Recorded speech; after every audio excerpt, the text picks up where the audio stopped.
Hello, everyone. Welcome to the Multiverse of Madness. I'm Trent. I'm Beau. And we just got back from seeing the 2021 adaptation of Dune, the movie. Before we get into that, we want to talk about some movies that we're looking forward to, maybe like a few stories from the world of cinema, and then we'll give you our thoughts on the movie, which I'm going to try to put off a little bit because this movie is a little divisive for me. But yeah. So, just looking at the release calendar, actually one I'm excited for that came out this weekend is The French Dispatch. We didn't see a trailer for it per se, but it is coming out this week, and Wes Anderson. I do love me some Wes Anderson. He's great. I mean, we had two Timmys movie come out on the same weekend because Timothée Chalamet is in both Dune and French Dispatch. Hey. So we have those to look forward to. Also, next weekend, something we're both excited for, mainly me, because Last Night in Soho. Favorite director of all time, Edgar Wright, Last Night in Soho. I'm looking forward to that Last Night in Soho. I love the cast. I love the premise. I'm familiar with Edgar Wright, but maybe I'm not as understanding of him as you are. Favorite director. I know he's your favorite director. I remember when I first saw the trailer, I kind of made a joking remark like, "It's the horror remake of Hannah Montana we always wanted." Because I mean, but after I was just joking with it. I really am looking forward to this movie. It's got a great cast. Matt Smith, right? Thomasin McKenzie, Anya Taylor-Joy, my favorite person. I love her so much. She's so beautiful. Mm-hmm. Princess Peach. Yeah, Princess Peach. No, so after that we've got November 5th. We're looking at Eternals. I'm 50-50 on that one. Yeah, I'm gonna see it because it's a Marvel. I mean, me too. That's the only it's a Marvel, and then Chloe Zhao. Yeah. Nomadland, Best Picture winner. Yeah, I mean, I'm very excited for Eternals, but then also that same weekend, I'm more excited for Spencer. What's Spencer about? Spencer is a biopic about Princess Diana, starring Kristen Stewart. It has been getting, the IMDb score is fairly low at the moment, but it's been getting some very high praise. And it was directed by the man who did Jackie, the Jackie Kennedy that was a good movie. Biopic, yeah. Which was so good. Natalie Portman killed it. I'm just very excited to see what he has next for us. There was a trailer for a movie that we saw during the previews. It was you were familiar with that. I was not, but it looked interesting. Licorice Pizza. Yes, Licorice Pizza. That's Paul Thomas Anderson's new film. As someone who has my experience with Paul Thomas Anderson is I've seen There Will Be Blood. I've seen Phantom Thread. But Paul Thomas Anderson, I'm very interested to see it. Coming into it, I only know hey, Paul Thomas Anderson has a new movie, and it's called Licorice Pizza. That's what I knew. And this was my first time seeing the trailer, and it looks intriguing. I'm interested to see where it's going to go. It's weird. It's weird. I don't know. It just doesn't feel like his previous films that I've seen. Yeah. And I love that. It feels something that Richard Linklater would do, who Dazed and Confused, School of Rock. Mm-hmm. It feels something more on his kind of realm of filmmaking, I guess. What was other movies? We saw the Clifford the Big Red Dog trailer. It was a teaser. It was a teaser, I'm sorry. But I mean... Clifford the Big Red Dog. Yeah. That'll be an episode, probably not, but maybe. I mean... If you look more like Clifford, but he's an actual dog. Yeah, it's just a big old red dog. Maybe it'll be a wholesome movie, I don't know. Yeah. Dude, King Richard. King Richard. I love me some Will Smith. I love sports biopics so much. Sports movies are my guilty pleasure. I love sports movies so much. They're all the same, and I love them all. Yeah, we don't really keep up with sports, but the sports movies are awesome. Yeah, although it's not, I doubt it'll be like a Friday Night Lights, which is the greatest sports film ever made, probably. Well, Eddie the Eagle. Did you see that one? Yes, do love that movie. Taron Egerton. Huge Ackman. Huge Ackman. Yes. You gotta say it like Jeff Goldblum, apparently. Then that same weekend as King Richard is Ghostbusters Afterlife. Yeah. Which we kind of talked about in Little Theaters, but I'm intrigued by it. I am sick of the Stranger Things cast. I think I love Stranger Things, but I'm sick of that cast. Except for Joe Keery. Joe Keery can be in everything. Yeah. And like the adults. If you're Paul Rudd's in it. Paul Rudd. Yeah. He's sweet. Everyone loves Paul Rudd, you know? He called Thor's hammer Jonathan one time. Yeah. That's one of my favorite MCU clips. Yeah. But, I get, because, like, you know, oh, it's spooky. It's, like, set in a modern retro kind of atmosphere. Let's get the Stranger Things kids to be in this movie. But, you know, I'm a fan of the first Ghostbusters, not so much the second one or the reboot. So I'm just glad they're kind of doing away with all that and just saying, hey, this is a sequel to the first one, the one that you all love. So you want to see something funny? What's up? My first ever Ghostbusters film was the 2016 one. Oh, poor thing. Why would you do that to yourself? And then I went back and watched the original, and I still don't get it. Really? I don't get the hype. I think it's fun. It's fun. I mean, I know it's not high cinema, but... No, I'm not expecting it to be high cinema. I told you, I watched Mortal Kombat the other night and loved it. I'm not a fully high cinema thing. I mean, you're gonna... From when we get into the Dune talk, which I think we should get into soonish. Yeah. When we get into that, you may think that I'm into high cinema. But Ghostbusters is okay. The best part is, you know, I'm looking for the Keymaster or whatever. I'm looking for out the door. Mm-hmm. I think that's hilarious. And the receptionist, love her. Me and my homies, we love her. Yeah, she's great.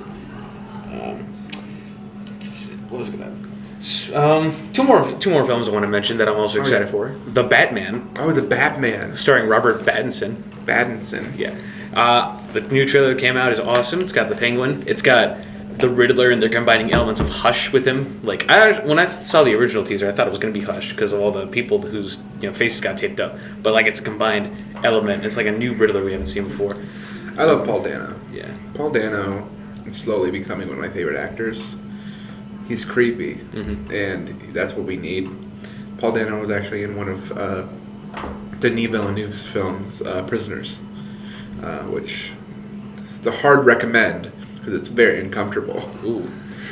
It's one of the most depressing and hard to watch films I've ever seen. And it's a recommend? It's a recommend, but it's a hard one. Oh.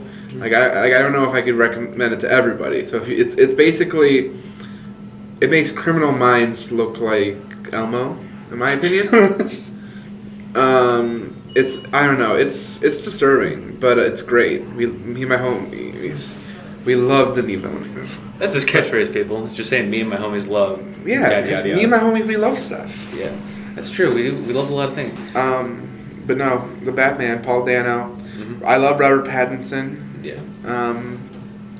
I think, you know what? I'm just gonna say it. I don't care that you broke your elbow, and I like the Twilight movies. Oh. They're bad.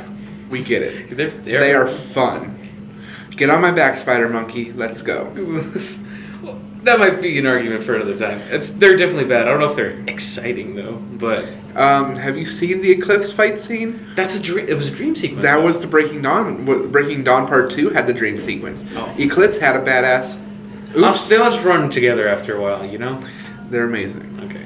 And then one last mention. Scream, the movie I thought was going to be a reboot and ended up being a sequel. I've only seen the first Scream movie. I saw Scream 1. Yeah, Scream 2. I had to rewatch it, but I've not seen 3 or 4. I've seen the opening scene of Scream 2. That's a lie. I've seen Scream 1 and the opening scene of Scream 2. Yeah. I tried watching the MTV series. Wasn't a fan. Yeah, I have no interest in seeing television produced by MTV. Yeah, it's like they're going down the same route of Halloween. Making a sequel to you think it's going to be it's like a soft reboot. It kind of decanonizes a lot of things. I think it's going to keep the stuff from 1 through 4. It's hard to stay scared of this thing though, because I know it's not really a scary movie. It's more of a whodunit slasher. Yeah. But you're getting horror elements from it. I thought they would have modernized the Ghostface costume a little bit. And it's hey, if you're gonna kill people, why do you keep using the Ghostface costume? You're just really leaving a black and white trail. I don't know, because it's hard for me to say because I haven't seen the rest of the films. Yeah. Sorry to cut you off. No, that's fine. I get that. Yeah, you know what? If you ever meet Trent, just cut him off. Yeah. Traffic. I cut off. Walk in front of him. I cut off a van on the way here because the traffic was getting long. So I just Yeah, you jerk. It was kind of I felt terrible about it, but I'm like, in the moment I was like, so yeah, that's kind of all the movies we're looking forward to. There's more, obviously, but those were some. Yeah, we're gonna kind of keep it brief. I think maybe later we're gonna, like, after our little thoughts on Dune, we can maybe touch on that. That's maybe not. No, it's a little much, and we don't have all the details yet. That's true. It's just a kind of a breaking story that we're. Yeah. It's a little serious, and I'd rather not get into it. Yeah, this is technically our first episode, so I don't want to start things off on a dour note. Yeah, but let's get into the actual meat and potatoes. Oh. I mean, I would say we have already gotten into potatoes. Yeah. Let's get into our steak, our meat. All right. Our filet mignon. Yeah. Or a $5 filet, but... No, it's filet mignon. Okay, yeah, this movie... Okay. I think I'll let you take the honors of, leading into the discussion. So, just give some background information first. This movie, Dune, the 2021 adaptation of the popular book series Dune, was directed by Denis Villeneuve and stars a whole lot of people. I'm going to read off the notable ones that are notable to me, in my opinion. Timothée Chalamet, Rebecca Ferguson, Oscar Isaac, Zendaya? Who knows? I would say Zendaya. Jason Momoa, Stellan Skarsgård, Stephen McKinley Henderson, Josh Brolin, Javier Bardem, Dave Bautista, Polka Dot Man. Polka Dot Man's in this movie. I know. It took me a minute to recognize him. I'm like, I know him from somewhere. I thought it was Alan Tudyk at first, but it's David Dalmastian. Yeah. And there's a lot of other people. This is a loaded cast. But this is, in my opinion, Denis Villeneuve has kicked it out of the park again. I know. So coming into this, I had not read the book, not seen any of the previous adaptations. I've seen the trailers, and I knew Denis Villeneuve. I'm going to see anything Denis Villeneuve does. He is maybe the best. He's not my favorite director. Edgar Wright's my favorite director. Denis Villeneuve is probably the best director working today, in my opinion. He's made so far. Once again, all this is my opinion. I'm not going to keep on saying this. I think he's made 3 of the best science fiction films of all time, back to back to back. Arrival, Blade Runner 2049, and now Dune. And now, while it does feel incomplete, and I do think it's his weakest of the 3, I do think this is a fantastic film. I think he knows how to make a visual masterpiece.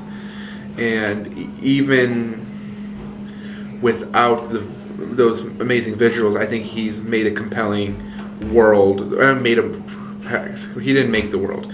He's shown a world that can be very compelling. And, a couple years down the line, when we get the 5 to 6 hour Dune Denis cut, because this is, spoilers a little bit, but this is Dune Part 1. Mm-hmm. There's going to be a Part 2. I actually thought there was going to be Part 3, but Dune Part 2 will be coming out hopefully within the next couple of years. Yeah, I thought it was kind of, and all the advertisements and everything, they just promoted it as Dune, and the movie starts off and they openly call it Dune Part 1. I'm like, naughty filmmakers. Yeah. Well, I don't think that's... I had a feeling it was going to be a trilogy, but advertise it as such. Yeah, I feel like that was I'm going to blame the studios on that one. The studio doesn't feel like I don't think they're sure that it's going to make enough money, and I agree. I don't think it's going to make enough money for a sequel. And if it doesn't get the sequel, it could possibly go down, in my opinion, in my rankings amongst Denis films. But Trent, you didn't like this movie as much. I thought it was all right. So, I think this movie has, they knocked it out of the park with the cast. I love I think a lot of the performances in this movie, a majority of the main cast, they do a great job. Timothée Chalamet, Oscar Isaac, Josh Brolin, Dave Bautista, Zendaya, David Dalmastian, basically all the heavy hitters, they're some of my favorite parts of the movie. But some of my favorite, it's a double-edged sword, because those favorite parts are also the weakest parts, because Josh Brolin, Oscar Isaac, and Jason Momoa, spoilers by the way, Oh, we're getting into spoilers. Well, should we spoil it or? I don't think we should spoil anything. Oh. They have a lessened part. Yeah. But like so does Zendaya. Zendaya spends most of her time as a Vision. Yeah. A lot of these characters are lessened by the scope of the film, and I get that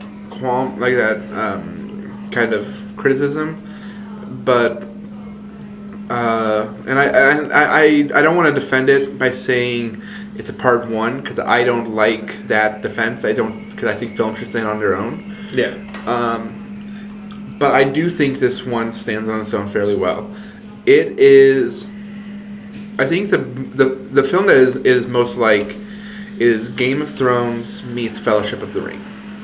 It has that Game of Thrones pace with the Fellowship setup.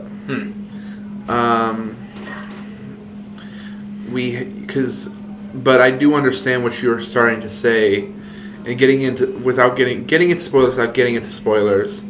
There are things that they perhaps set up that that are not going to come into fruition because of the some choices made by the filmmakers, and I like them. I enjoy those types of choices. I'm trying to find my correct words. Why don't you keep on talking while I find my words? Okay. This movie is like it's like just shy under 3 hours. It's like 240. 240. And I feel like you'd think during that time I was expecting more of like a satisfying climax, but the one we got was kind of a bit of a letdown in my opinion. I don't know, like maybe because like I feel like the main crux of the without trying to sound spoilery, but like the main crux of the story kind of like happens, and like you're expecting something to like be made like to progress the plot along, and it's like kind of ends on like, oh, we're gonna get him next time, in the next part. It kind of ends on. It's an Empire ending without the earned Star Wars. Yeah. So Star Wars ends on the victory, and while our hero is alive, spoiler I guess, because the hero's going to be in the sequel. Yeah. While our hero is alive, he has lost quite a bit, and he has that Empire ending where it's like, ooh, dark ending, but also, excuse me, you have that Empire ending. It doesn't. One of my biggest flaws with this movie is that the ending does not feel earned, and that it ends multiple times. Yeah. Like you have a natural ending, and I was like, oh, they're gonna end it here, and then it goes on. Yeah. And then they're gonna end it here, and then it goes on. And then the third time that it finally ends, I'm like, okay, I get it now. I like the ending. It ends multiple times. Yeah. It's like by the fourth time you think it's gonna be over. It's like I think it's the weakest of like the possible endings they could have gone with. I kind of disagree with that. We can maybe spend like the second half of the review getting into this ending and spoilers. But I rather enjoyed the ending that they went with, and I think I rather enjoyed the ending. So I think I was debating sitting there watching this movie if I hated it or not. Like, no. I think in terms of setting up this grand sci-fi universe that they're gonna like tell the next story in, I think they did a good job. I think the movie looks great. I love the visuals and the cinematography. Like, there were some things, like the main villain. Who's gonna be? I think he's gonna be the main villain in the next movie. He plays a big role. It's like the Baron of the because without getting into spoilers, there's a little bit of a fake out with him, and he survives. Yeah, and so that he is very much. I think he was very menacing. Like he's menacing in the way that Jabba was menacing. Yeah. Like he's very Jabba the Hutt-esque when it comes to his size, but I think it was honest. We keep on using Star Wars because this is a Star Wars meets Game of Thrones meets. in a lot of the scope. Yeah. It reminds me of Palpatine and Jabba combined, and he was very menacing. And I think we get into. No, I forgot what your point was. I was gonna. Yeah, he's like a big bad, kingpin kind of figure. He kind of, runs the gambit. He like appoints his like nephew, played by Dave Bautista, who, underwhelming part in my opinion, Dave Bautista. But I'll get more into him in a second.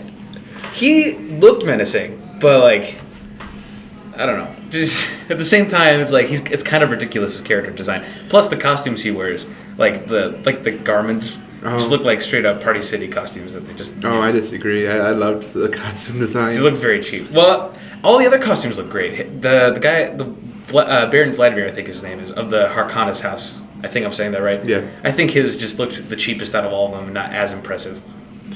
Yeah, I think the reason why it may have looked that way is because they don't really show his true form at all.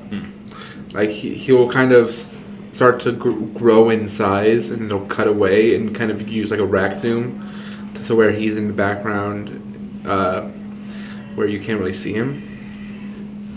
And I am all for that type of filmmaking. You should also kind of have that.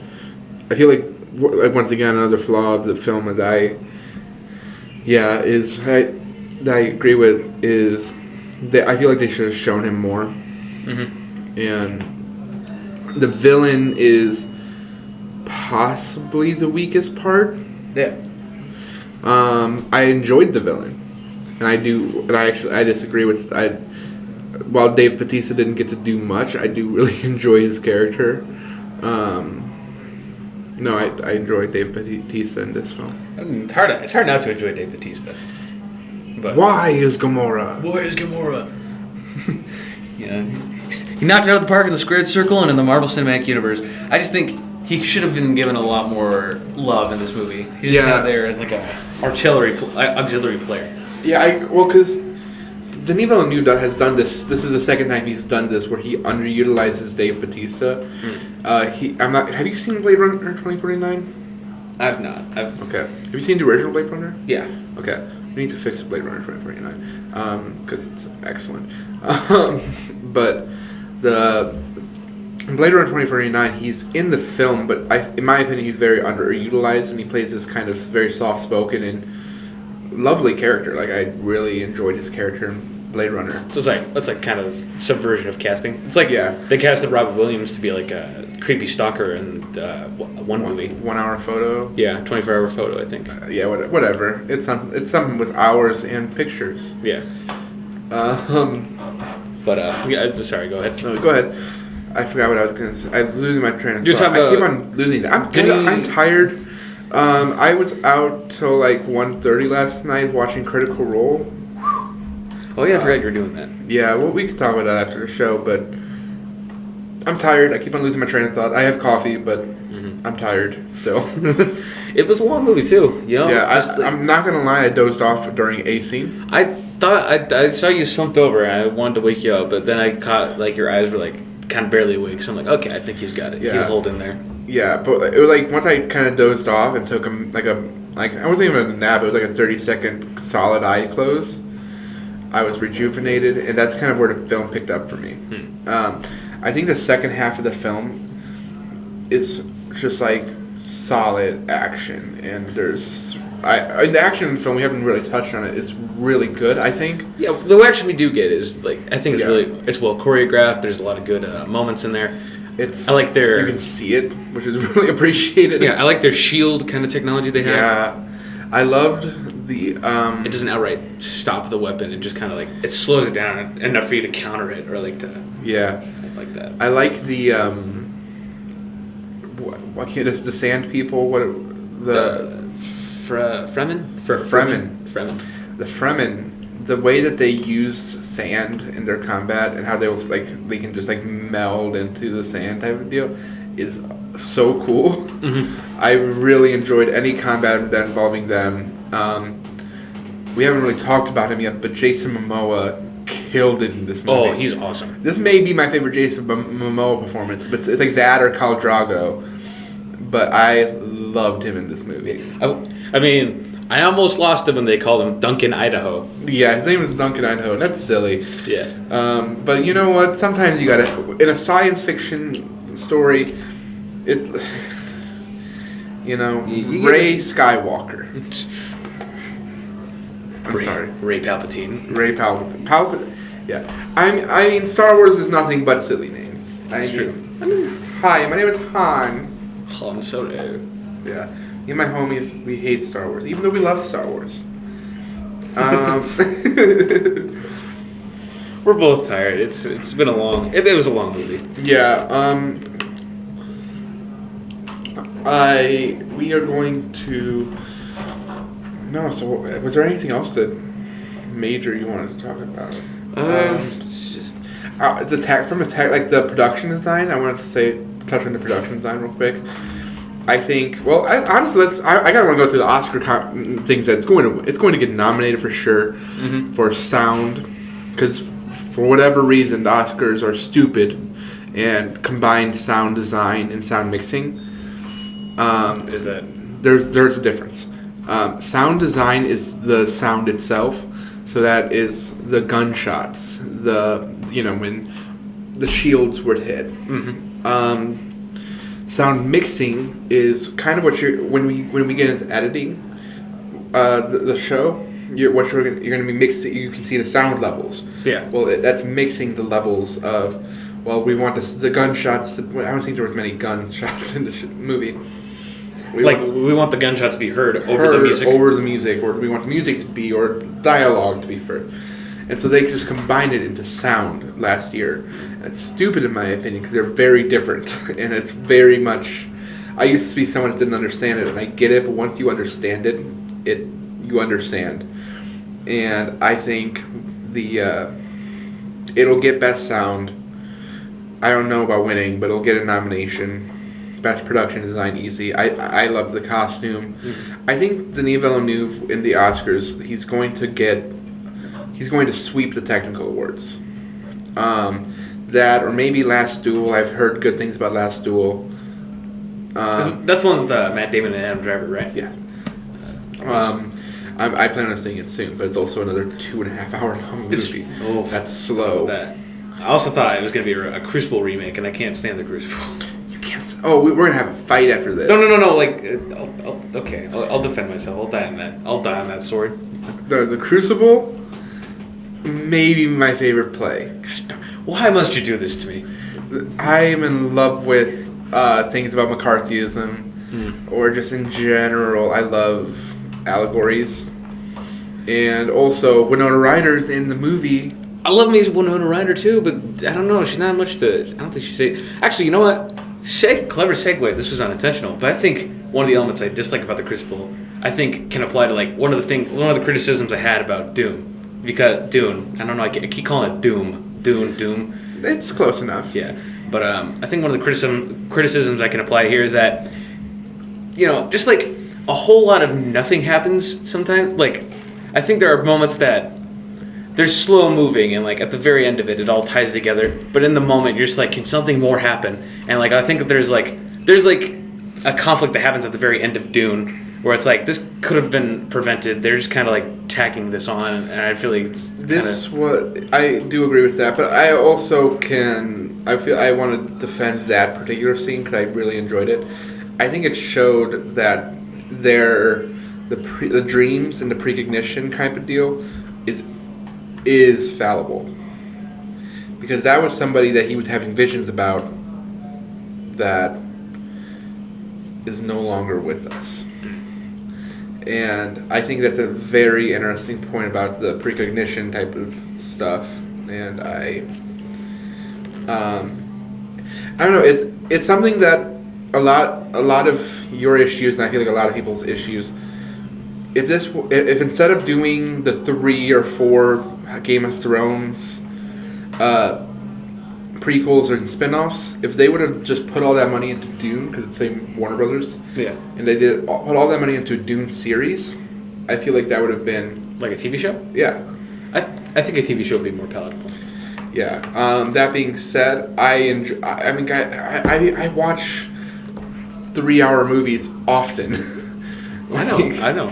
So like this is something I'm kind of used to, and they're palatable, but also the theater experience, as much as I love it, it does not always translate well for 3-hour epics. No, because then you're sitting on your bottom for like 3 hours in the dark. Guys, my butt hurt. It still kind of hurts. It's not fun, I will say it's a little bit because of the theater we went to. We went to a different. Like I'm not a big fan of the seats at that theater, but I don't know. My butt hurts. It wasn't fun. This was one of the few movies where I actually got up and used the bathroom midway through. I usually try to hold it to the end. Yeah, but I was heavily considering getting up throughout the film just to like stand. Like I didn't have to go use the restroom. I just wanted to like get up and like move. It's also I'm not used to. So this is just me. I generally go to the theater movies by myself, and so I buy a single seat. Most people have the etiquette of leaving a seat in between people, so I could kind of like stretch out a little bit. Yeah, I didn't think that one through. Beau and I are both we're bigger people. So. Yeah, well, no, that's cool for whatever, but like I'm not used to sitting next to people, and that's why like. I fidget a lot in general. I fidget too. I'm like I didn't want to seem impolite, so I tried to like stay as still as I could. But it's like it's like you get a crick somewhere and you try to stretch. We're getting really off topic here. We are. But Dune's great, but guys, wait for the home release. No, it's a theater experience. Well, I mean, you can still get the theater experience at home if you're rich and you have the projector and everything. Losers. Me and my homies hate the rich. All right. Except for we're gonna eat them. They taste yummy. The rich work for the bourgeoisie. The birds work for the bourgeoisie. I used to have a hoodie that said that. But yeah, I don't know if we want to delve into spoiler territory. We're like, I'm okay with not delving into spoiler territory. We're like 30 minutes in. I don't know if you want to go for the full hour or not. Let's maybe start to wrap it up. Let's get into some recommendations. Right. I have some recommendations of films I've been watching. I've been watching a lot of movies lately. When do you not, dude? Yeah, true. Can I get a true in chat? True. So my last couple things I've watched, like I mentioned, I watched Mortal Kombat the other night. Loved it. I really loved it. Oh, actually, before we get into recommendations, you have a score. How do you do scores when you're ranking movies? I don't know. Or do you not do that? Well, I mean, when I first started this YouTube channel, and like you could try to look for these videos, but I deleted them from the internet because they're so cringy. It's just 15-year-old Trent. You're like, "Hi guys," like squeaky voice and the brace face. I used to rank movies. I wasn't consistent though. I like switch out between letter grades, number grades, and it's like, I just found rankings kind of like rankings and grades to kind of be arbitrary. Well, they are because. Yeah, but it's like I'm not gonna give a Mortal Kombat. I'm going to give that a low, I'm gonna give that a little more leeway because it's a silly concept. Yeah, but Denis Villeneuve has a high bar to fit. Has a high bar. Mm-hmm. If he screws up, he's gonna drop a little bit in my mind because in my opinion, I've never seen a bad movie from him. But. For Dune, I want to give my score for Dune. Go ahead. 9 out of 10. A 9 out of 10. I really enjoyed it. It's a strong 8 to a light 9. I round up. So, 9 out of 10. I really enjoyed this film. I just do 6 out of 10. But that's up to you. We're still figuring things out here over at... Yeah? Yeah. In our world. Like, what do you mean? In our world, we were still figuring things out. We don't know. Okay. I'll try to give a score. I think. I don't know. I want to. I'm like in between. I'm like debating between 6 and a 7 because part of me enjoyed the movie. Part of me didn't. I think a huge part of it was I kind of went in expecting something a little bit different. I mean, the trailers tell you one thing, but you're like, well, maybe the movie will maybe kind of like because the trailers only tell one side of the story. You're sitting down and watching the movie. I was expecting more of a Star Wars. I got more of a Game of Thrones kind of deal. I know we keep mentioning those two things, but those were really prevalent. You know, all these houses kind of have this claimed like this, you know, like a throne or a planet in this case. But the action we got was good. The visuals and the cast were great. There were some letdown elements of it, and like, you know, the length of it all, in my opinion, that might have been a little too long, you know, for a theater experience. But there's definitely, you know, some things to look forward to. If maybe they'll win me over with the sequel, who knows? But you know what? I think I'll give it a 7 out of 10. You 7 know, out of 10. Hey, I'd recommend it, but I mean, I may have had to reach across the table and like punch you if you gave it a 6. I'm glad I gave. Well, I mean, yeah, because like I think 6 sounded a little too negative. Because like that would have been my personal opinion getting in the way with it too much. Like I can have my personal opinion influence my score, but not like to the point where it's like. So I mean, so I keep on cutting you off. It's fine. I get that. There is personal like, hey, yeah, I love this film. And then there is, this is a great film, like objectively a good film, I think. Whenever I do my Oscars, because I do Oscars at the end of the year, I have my favorites of the year, then I have my best picture. It's different most of the time. Because enjoyment, you know, I really enjoy a film like Mortal Kombat. However, Dune is a better film. Obviously, I mean, on a like majority standpoint, yes, absolutely. Because Mortal Kombat's a silly action movie. Dune's more of a serious space epic. Yeah. But I mean, personal opinion, you know, you might think that you like one movie better, but overall, generally, you know that it's like.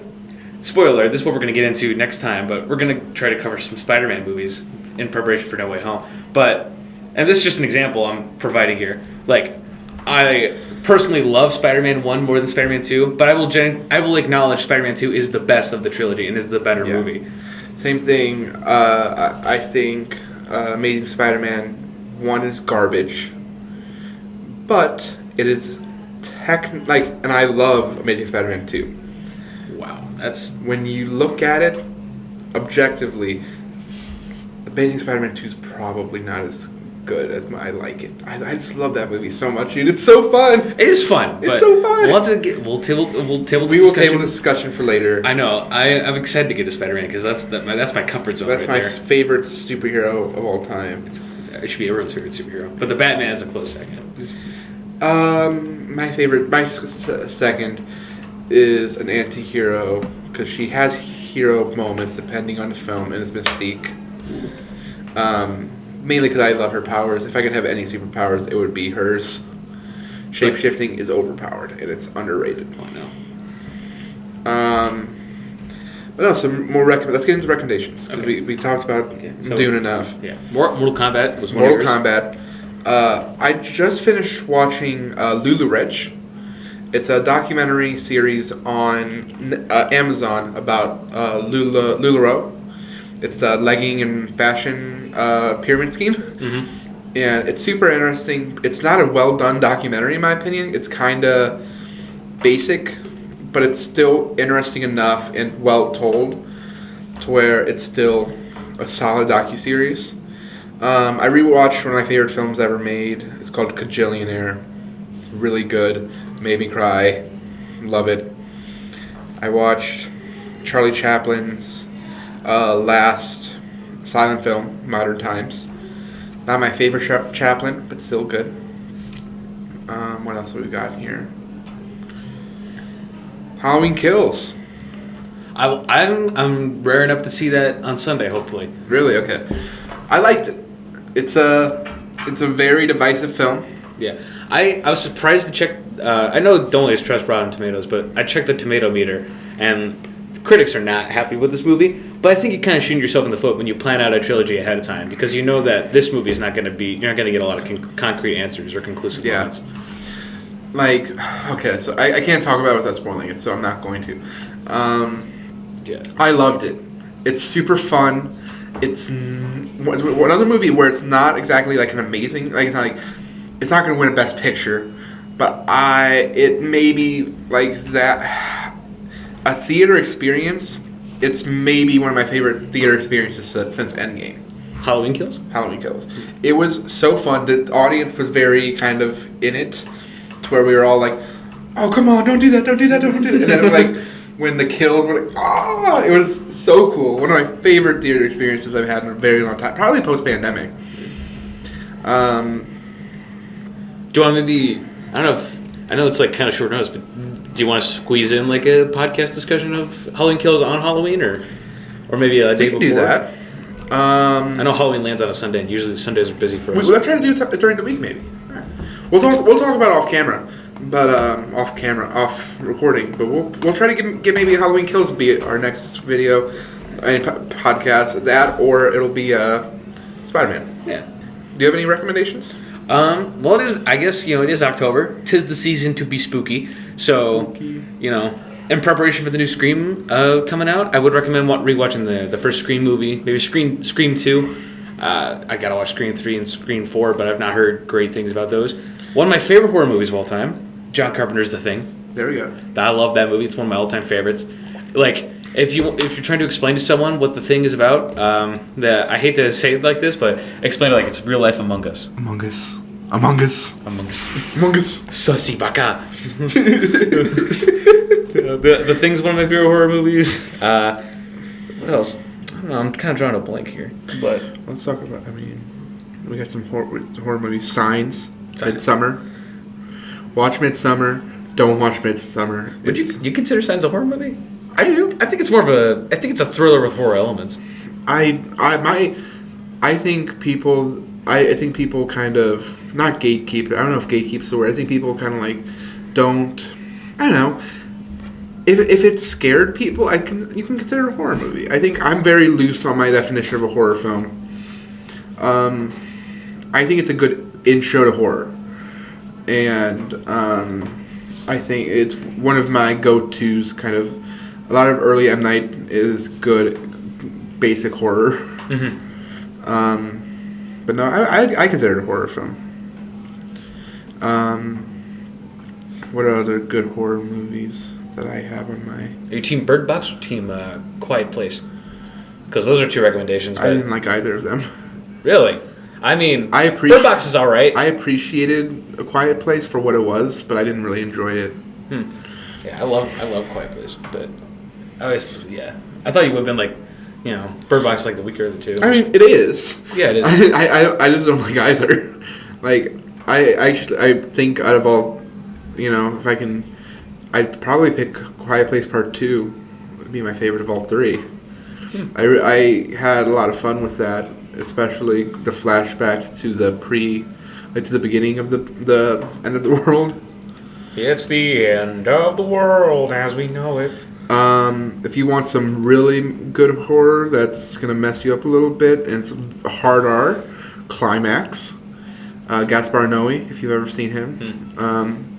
It's kind of like a Birdman, where it's like kind of like a long takes. The opening credits don't even start till like 40 minutes in, and there's like a 10-15 minute long dance sequence.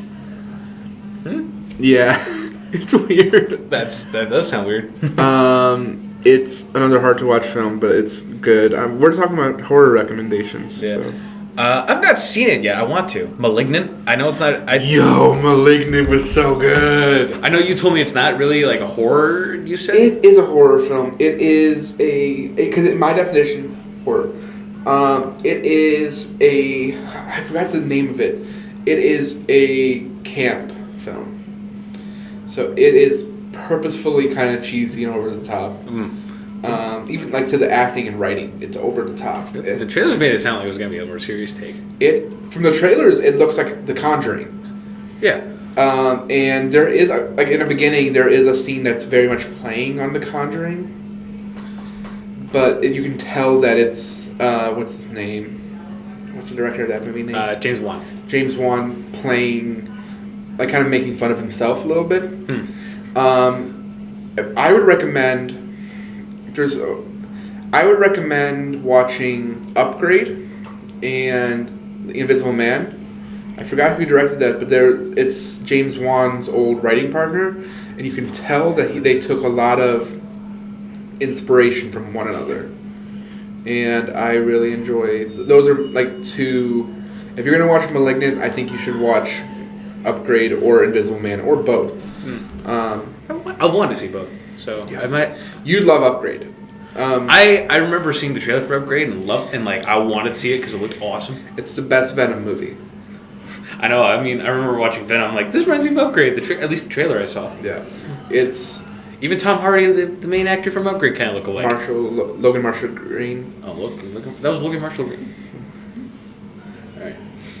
I don't have anything else to say. Not really. Just we're happy you joined us on the first official episode. Yeah, for sure. Make sure to subscribe to Wilson Club Entertainment. Follow Beau's page on Facebook. Beau's Regards. Beau's Regards. I started a Facebook review page. I'm not going to do Dune because I just reviewed it. Yeah. But I've got some... I think my next review is probably... let me talk and stall for a little bit while I look up what I have planned for my next review. I'm going to do a Halloween Kills review. Right. I know we may do a podcast, but I'm going to talk about that. I want to talk about... I just recently watched the Disney Robin Hood for the first time. Like the one with the fox? Yeah. First time ever watching Robin Hood. Really enjoyed it. Did not expect to like it as much as I did. It's a fun time. Yeah. But... No, Beau's Regards on Facebook. Please check me out. Yeah. It gives you some good film criticism. Yeah. Hot takes. I be liking movies. And just liking movies. Yeah. But no, I think that's it for me. I'm gonna sign off from Dead Meat and be good people. That's what we're gonna say. Be good people. And in case we don't see you, have a good evening. I messed up the quote. You already messed it up. Trent? I know, it's one of your favorite. I love the movie too. I didn't mean to. Okay. I don't remember the quote. That's why I didn't say it. Oh, good morning, and in case I don't see you, good afternoon, good evening, and good night. There we go. There we go. All right. Have a good one, everybody. We'll see you on next time. Bye. Woo.